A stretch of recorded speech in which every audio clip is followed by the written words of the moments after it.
Welcome to all. इस presentation में velocity diagram देखने के बाद हम स्टीम टरबाइन के पैरामीटर्स देखेंगे कि स्टीम टरबाइन में कितना फोर्स इंड्यूस होता है, कितना फोर्स अप्लाइड होता है, कितना वर्क डन होता है, कितना पावर होता है और तरह तरह की इफिशिएंसीज कौन कौन सी होती हैं। तो मैंने वेलोसिटी डायग्राम में आपको पहले भी बताया था कि वेलोसिटी डायग्राम में जो फोर्स अप्लाइड होने के लिए जो मेन कंपोनेंट है वो कौन सा काम कर रहा है, ये VW1 वर्ल कंपोनेंट जो है वही रिस्पॉन्सिबल है फोर्स क्रिएट करने के लिए रोटर के ऊपर या ब्लेड्स के ऊपर। तो फोर्स जो कैलकुलेट होगा वो भी इसी फोर्स से होगा। तो टेंजेंशियल फोर्स अपन लोग यदि कैलकुलेट करना चाहें तो कैसे कैलकुलेट कर सकते हैं? टेंजेंशियल फोर्स ही कहेंगे उसको, जो फोर्स रोटेट करा रहा है। टेंजेंशियल फोर्स, दो फोर्स क्रिएट होंगे। स्टीम क्या है? स्टीम आ रही है, दो कंपोनेंट में उसका वेलोसिटी डिवाइड हो रही है तो दो फोर्स करेगी, एक टेंजेंशियल फोर्स और एक axial force. Tangential force is responsible for the rotation of the rotor and axial force is responsible for the flow of the steam. तो टेंजेंशियल फोर्स से अपने को क्या मिलेगा? वर्क। देखते टेंजेंशियल फोर्स कितना आ रहा है। टेंजेंशियल फोर्स किस कारण से आ रहा है? Due to change in momentum. तो टेंजेंशियल फोर्स देखते हैं, Ft लिख दे टेंजेंशियल फोर्स को। Tangential force is equal to final velocity minus initial velocity mass into change in VW whirl component of the velocity. Mass flow rate, m dot क्या था? मैंने बताया था mass flow rate of the steam, that is kg per second में। एक second में कितना kg steam अपना जा रहा है, तो m dot as it is रहेगा। फाइनल वेलोसिटी कितनी है? VW2 माइनस इनिशियल वेलोसिटी कितनी है? VW1। ध्यान दीजिए यहां पे मैंने क्या बोला? वेलोसिटी वेक्टर क्वांटिटी डायरेक्शन के साथ। VW2 किस डायरेक्शन में? इस डायरेक्शन में। और V1 किस डायरेक्शन में है? इस डायरेक्शन में है कि नहीं? V1 इस डायरेक्शन में है तो V1 यहाँ पे क्या होगा? माइनस ऑफ VW1 होगा कि नहीं होगा? दोनों अपोजिट डायरेक्शन में है ना, इस कारण से फिर ये कितना हो जाएगा? m dot VW1 plus VW2। ये हो गया आपका, ये क्या हो गया आपका? Tangential force m dot VW1 plus VW2। इसको अपन लोग जनरल, अगर ये स्टीम टरबाइन के लिए तो यही रहेगा। एक जनरलाइज्ड एक्सप्रेशन अपन लोग लिखना चाहते हैं तो लिख सकते हैं VW1 प्लस माइनस VW2, ये लिख सकते हैं। जनरलाइज्ड एक्सप्रेशन है। जनरलाइज्ड माइनस टर्म वहां पे रहेगा जब अगर रेडियल दे। ध्यान दीजिए, अगर ये तो एक्सियल फ्लो स्टीम टरबाइंस है, स्टीम टरबाइंस मोस्टली क्या होती है? Axial flow. रेडियल फ्लोज में क्या होता है? जो VW2 रहता है इस डायरेक्शन में रहता है। अगर इस डायरेक्शन में रहेगा तो फिर तो माइनस साइन आएगा इसमें, और यहाँ पे माइनस साइन नहीं आएगा तो यहाँ पे क्या हो जाएगा? माइनस साइन हो जाएगा। अगर ये दोनों सेम डायरेक्शन में, सीधी सी बात ध्यान देने के लिए प्लस माइनस का आपको कॉन्सेप्ट लॉजिक बता रहा हूँ। अगर VW1 और VW2 अपोजिट डायरेक्शन में है तो plus, VW1 VW2 same direction में है तो माइनस, और कुछ याद नहीं रखना आपको। तो ये टेंजेंशियल फोर्स एक्सर्ट हो रहा है किसके ऊपर? अपना रोटर के ऊपर। ठीक है। टेंजेंशियल फोर्स के बाद अपने को पावर कितना मिल रहा है? पावर कितना होता है? Force into velocity. फोर्स कितना है अपने पास? Ft, यही फोर्स लग रहा है ना। और रोटेट क्या कर रहा है? रोटर रोटेट कर रहा है। किस वेलोसिटी से रोटेट कर रहा है? u, ब्लेड वेलोसिटी से। तो power P is equal to m dot u VW1 plus VW2। ये हो जाएगा आपका पावर का एक्सप्रेशन, क्योंकि ये वाला किसके लिए है? For steam turbines, for general. ये जनरल एक्सप्रेशन है। तो अपन स्टीम के लिए स्टीम वाला लेंगे। पावर अपना कितना हो गया? जितना फोर्स इनटू वेलोसिटी होता है, तो इतनी वेलोसिटी से रोटर मूव कर रहा है और ये टेंजेंशियल फोर्स एक्सर्ट कर रहा है उसी डायरेक्शन में जिस डायरेक्शन में वेलोसिटी आ रही, तो ये अपना पावर हो गया। वर्क डन कितना होता है? अगर पावर क्या होता है? Work done per unit time. Per unit time होता है। पर यूनिट टाइम यूनिट कौन दे रहा है इसमें? m डॉट पर सेकंड इससे आ रहा है। अगर इसमें m डॉट का एक्सप्रेशन हटा दे तो अपने को क्या मिल जाएगा? वर्क, टरबाइन वर्क मिल जाएगा। इसको बोलते हैं WT। टरबाइन कितना वर्क प्रोड्यूस कर रही है? टरबाइन अपना वर्क प्रोड्यूस कर रही है VW1 प्लस VW2 u, इतना ही कर रही है। और वर्क डन को यदि टरबाइन वर्क को यदि मास फ्लो रेट से मल्टीप्लाई कर दें तो अपने को पावर मिल जाता है। तो यहाँ पे मास फ्लो रेट से हमने डिवाइड कर दिया तो अपने को टरबाइन वर्क मिल गया। क्लियर? टरबाइन वर्क कैसे मिला अपने को? उसके बाद क्या, एक्सियल वेलोसिटी कितनी है अपने पास, एक्सियल थ्रस्ट। मैंने क्या बोला, जो ये वाला फोर्स है इस इन दोनों वेलोसिटीज का डिफरेंस जो रहेगा वो क्या करेगा, एक्सियल थ्रस्ट भी प्रोड्यूस करेगा। अगर दोनों वेलोसिटी सेम है Vf1 और Vf2 तब तो ठीक है, सिर्फ फ्लो ही करवाएंगे। अगर दोनों वेलोसिटीज एंटरिंग और एग्जिट में अलग अलग है फ्लो वेलोसिटीज, तो वो क्या करेगी, कुछ एक्सियल थ्रस्ट भी क्रिएट करेगी। एक्सियल थ्रस्ट क्रिएट करेगी, उसको क्या बोलेंगे अपन लोग, axial force, that is Fa। Axial force या axial thrust, axial force on rotor, axial force on rotor होता है ये। तो क्या हो जाएगा, m dot Vf1 minus Vf2, ये हो जाएगा। क्यों हो गया यहाँ पे माइनस, क्यों आया, क्योंकि Vf1 और Vf2 सेम डायरेक्शन में है। मैंने भी यहाँ पे बोला अगर Vw1 Vw2 सेम डायरेक्शन में होंगे तो माइनस, अपोजिट डायरेक्शन में होंगे तो प्लस। इसलिए यहाँ पे अपोजिट डायरेक्शन में थे इसलिए Vw1 प्लस Vw2, और Vf1 Vf2 सेम डायरेक्शन में थे इसलिए माइनस। इसके बाद अपने को देखना है, बहुत प्रकार की इफिशियंसीज होती हैं इसमें। इफिशियंसीज क्या होती हैं, इफिशियंसीज कौन कौन सी इसमें लाई करती हैं और कैसे उन इफिशियंसीज को अपन कैलकुलेट कर सकते हैं। तो इफिशियंसी निकालने के लिए अपने को पता होना चाहिए इनलेट एनर्जी कितनी है अपने पास, inlet energy.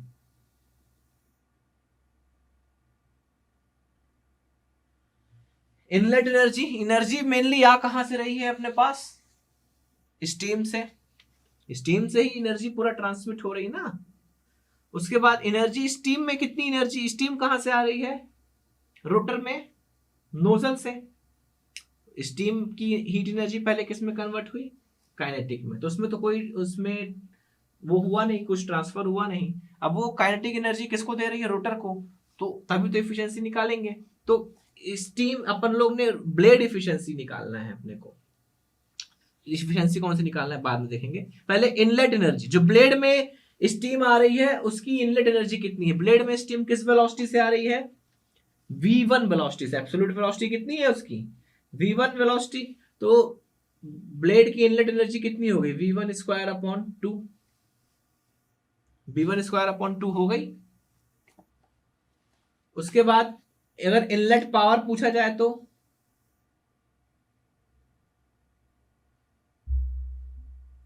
m dot v1 square upon 2, ये अपना क्या हो गया, इनलेट पावर।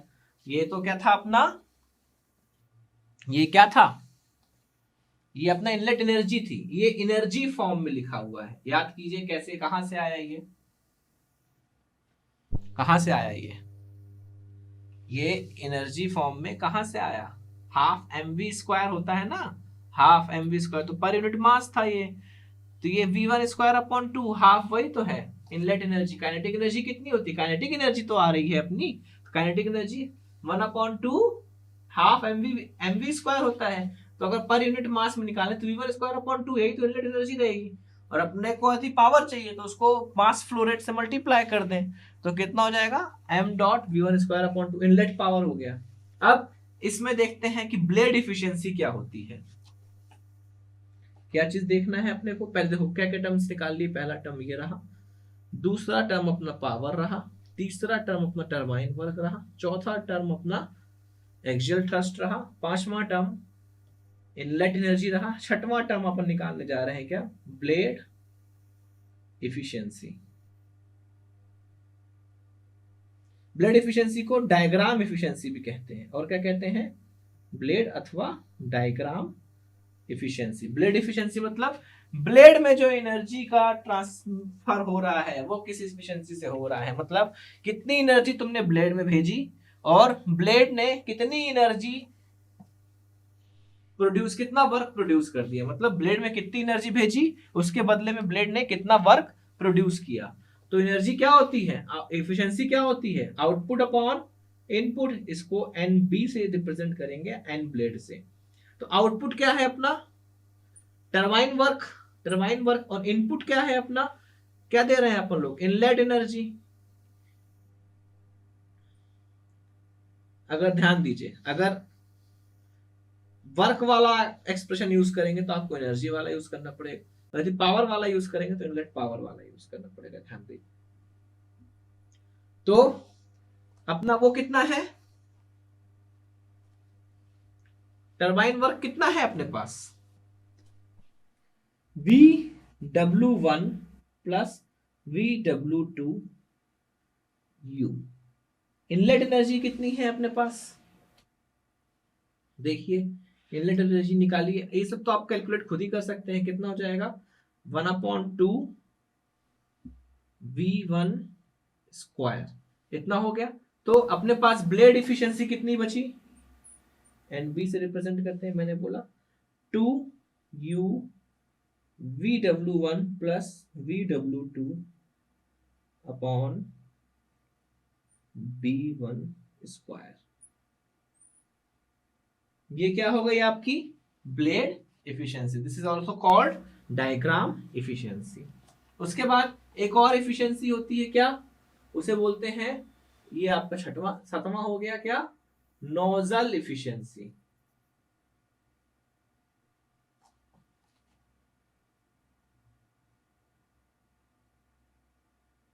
नोजल इफिशिएंसी, ध्यान दीजिए, नोजल इफिशिएंसी का मतलब क्या है,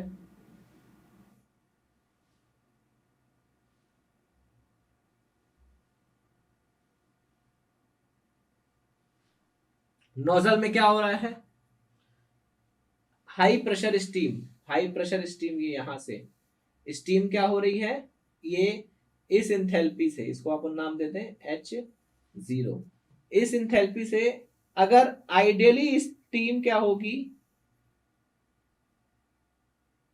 अगर आइडियली एक्सपैंड करेगी तो वो कहां पे जाएगी, यहां पे 1 डैश में, क्योंकि आइडियल क्या होता है, आइसेंट्रोपिक। लेकिन आइसेंट्रोपिक एक्सपेंशन पॉसिबल है क्या, नहीं है। आइडियली ना होके स्टीम कैसे एक्सपैंड कर रही है, ऐसे कर रही है, ऐसे एक्सपैंड कर रही, तो स्टीम कहां गई, यहां 1 डैश पे।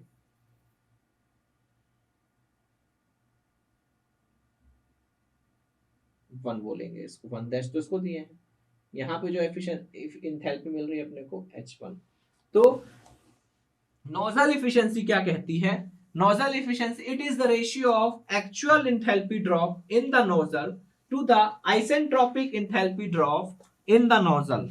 एक्चुअल इंथैल्पी ड्रॉप कितना, एक्चुअल इंथैल्पी ड्रॉप कितना, नोजल इफिशिएंसी, NZ से रिप्रेजेंट करो या NN से, किसी से भी रिप्रेजेंट कर सकते हैं, आपके ऊपर, N से रिप्रेजेंट कर लीजिए, N नोजल इफिशिएंसी क्या है, इसका definition actual enthalpy drop. Actual enthalpy drop कितना हो रहा है अपना, H0 minus H1 upon ideal enthalpy drop. अगर आइसेंट्रोपिक प्रोसेस होती तो आइडियल एंथैल्पी ड्रॉप होता है, ये वाला फॉलो होता है, तो H0 माइनस H1 डैश, या इसको आइडियल एफिशिएंसी ड्रॉप कहेंगे। अब ध्यान दीजिए, तो नोजल इफिशिएंसी हम देखे हैं, नोजल इफिशिएंसी में H0 कितना है, देखा जाए तो H0 इज इक्वल टू कितना, H1 plus V1 square upon 2, क्योंकि H0 से ही अपन ने क्या किया, नोजल में एक्सपैंड कराया, एक्सपैंड कराने से H0 किसमें किसमें कन्वर्ट हो गया, H1, और उसने अपनी वेलोसिटी इंक्रीज कर दी। तो H0 माइनस H1 कितना हो गया, V1 स्क्वायर अपॉन 2। तो ये किसको क्या लिख सकते हैं अपन लोग, V1 square upon 2 upon isentropic enthalpy drop, क्या लिख सकते हैं, आइसेंट्रोपिक एंथैल्पी ड्रॉप। तो ये आपकी क्या हो गई, नोजल इफिशिएंसी। और थोड़ा समझते हैं, देखते हैं क्या है, ये आपका प्रेशर हो गया और ये आपका यहाँ पे वेलोसिटी हो गई। जब H0 से आपने क्या किया, नोजल में H0 से नोजल बॉयलर से कहां पे आया, H0 पे आया, H0 एंथैल्पी के साथ आया नोजल में, नोजल में क्या हुआ, प्रेशर डिक्रीज, तो कहां तक एक्सपेंशन हो गया, H1 तक। इसके बाद ये नोजल और ये आपका मूविंग ब्लेड, मूविंग ब्लेड में एंथैल्पी क्या रहा, कांस्टेंट रहा, इंपल्स में यही है ना, मूविंग ब्लेड में एंथैल्पी कांस्टेंट, ये 0 स्टेट, ये 1 और ये 2। तो H2 भी यहाँ पे सेम रहा। अब वेलोसिटी यहाँ से V0 से इंक्रीज हुआ तो कितना पहुंचा, इतना पहुंच गया V1, और फिर यहाँ पे क्या हुआ V2 तक रिड्यूस हो गया। तो यहाँ पे देखा जाए तो H1 is equal to H2 तो है, लेकिन V2 is less than V1 है। ध्यान दीजिएगा, V1 is not equal to V2, क्यों, V2 तो रिड्यूस हो रहा है ना। H1 is equal to H2 क्यों है, क्योंकि प्रेशर कांस्टेंट है, प्रेशर तो रिड्यूस नहीं हो रहा। और यहाँ पे प्रेशर कांस्टेंट है, लेकिन वेलोसिटी जो आपने गेन करी है उसको अपन लोग इम्पार्ट कर दे रहे हैं किसमें, रोटर में। तो ये हुई नोजल इफिशिएंसी। नोजल इफिशिएंसी क्या, it is the ratio of actual enthalpy drop to the isentropic enthalpy drop. Actual enthalpy drop ये हो रहा है, और आइसेंट्रोपिक मतलब जो आइडियल कंडीशन होती है। तो ब्लेड इफिशिएंसी हो गई, नोजल इफिशिएंसी हो गई। इसके बाद अपन लोग देखते हैं ग्रॉस इफिशिएंसी। 8वां टर्म कौन सा है, ग्रॉस इफिशिएंसी। ग्रॉस इफिशिएंसी मतलब देखिए इसमें दो तरीके के प्रोसेस हो रही है। मैंने आपको पहले बताया था कि पहले नोजल में क्या हुआ, एनर्जी ट्रांसफॉर्म हुई वन फॉर्म से अदर फॉर्म में, फिर एनर्जी क्या हुई, ट्रांसफर हुई स्टीम से रोटर में। तो दो मैकेनिज्म है। तो यहाँ इन दोनों के बीच में कुछ इफिशिएंसी, यहां से लेकर यहां तक की, और यहां से लेकर यहां तक की कुछ इफिशिएंसी। ये वाली इफिशिएंसी को अपन ने क्या नाम दिया, ब्लेड इफिशिएंसी। ये वाली इफिशिएंसी को हमने क्या नाम दिया, नोजल इफिशिएंसी। अब हम बात करें बिल्कुल नोजल से एंट्री तक से लेकर ब्लेड के एग्जिट तक कितनी इफिशिएंसी है, मतलब यहां से लेकर यहां तक की इफिशिएंसी क्या है, तो क्या बोलेंगे, ग्रॉस स्टेज इफिशिएंसी। क्योंकि एक स्टेज में क्या है, नोजल भी है और मूविंग ब्लेड भी है। अपन ने अभी तक ब्लेड इफिशिएंसी बात कर ली, it is a part of stage. अपन ने नोजल इफिशिएंसी बात कर ली, it is also a part of stage. लेकिन एक स्टेज में क्या क्या है, नोजल और मूविंग ब्लेड दोनों है। टरबाइन का तो दोनों ही पार्ट है ना, नोजल और मूविंग ब्लेड। तो ग्रॉस स्टेज इफिशिएंसी क्या बोलते हैं, इसको ग्रॉस स्टेज इफिशिएंसी बोलते हैं। ठीक है, ग्रॉस या स्टेज इफिशिएंसी। ग्रॉस मतलब स्टार्टिंग से लेकर अंत तक, मतलब जितने भी कन्वर्जन हुए हैं उसमें इफिशिएंसी क्या है। तो इसका स्टेटमेंट क्या है, work done by blade, work done by blade पर KG of steam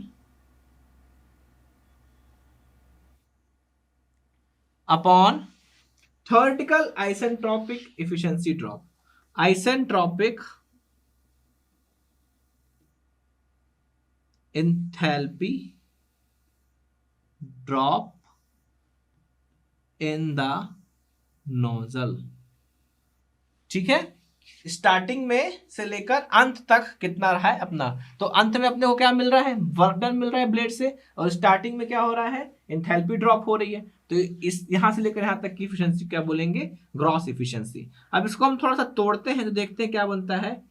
W done, work done को डब्ल्यू डन डब्ल्यू डी लिख देते हैं सीधे, उसमें लिखते हैं actual enthalpy drop into actual enthalpy drop upon isentropic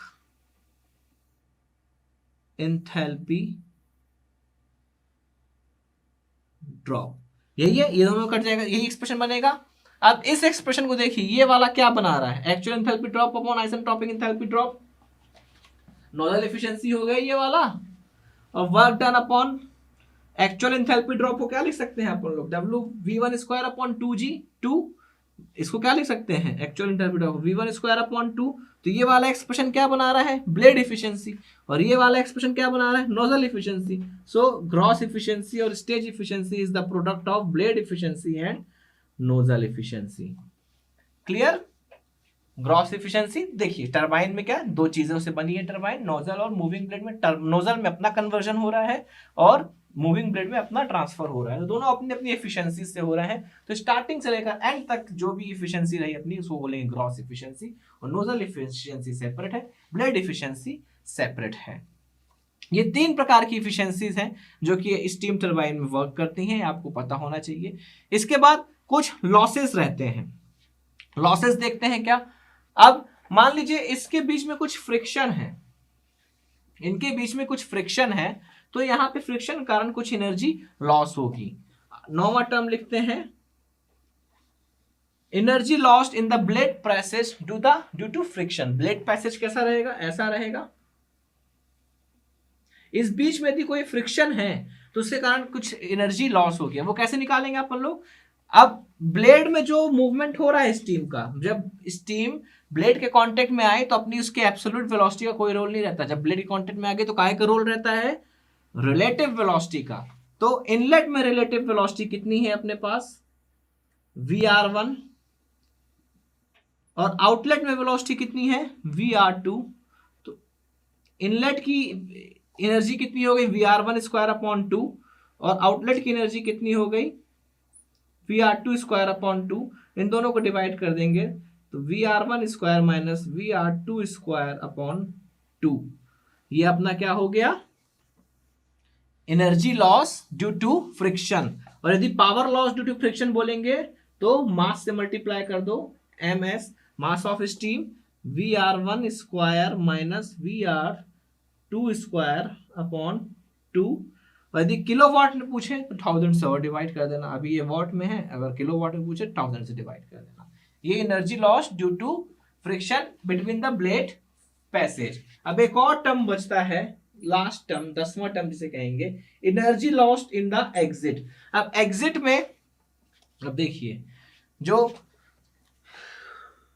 ये अपने को जो V2 वेलोसिटी से स्टीम क्या है, ब्लेड को छोड़ के निकल जा रही है, बाहर निकल जा रही है, कितनी वेलोसिटी से, V2 वेलोसिटी से। ऐसा तो है नहीं कि अपन V2 वेलोसिटी 0 हो गई, कुछ ना कुछ V2 वेलोसिटी से बाहर निकलेगी। अब जब वो बाहर निकल जा रही तो क्या उसका कोई इस्तेमाल कर सकते हो आप, नहीं।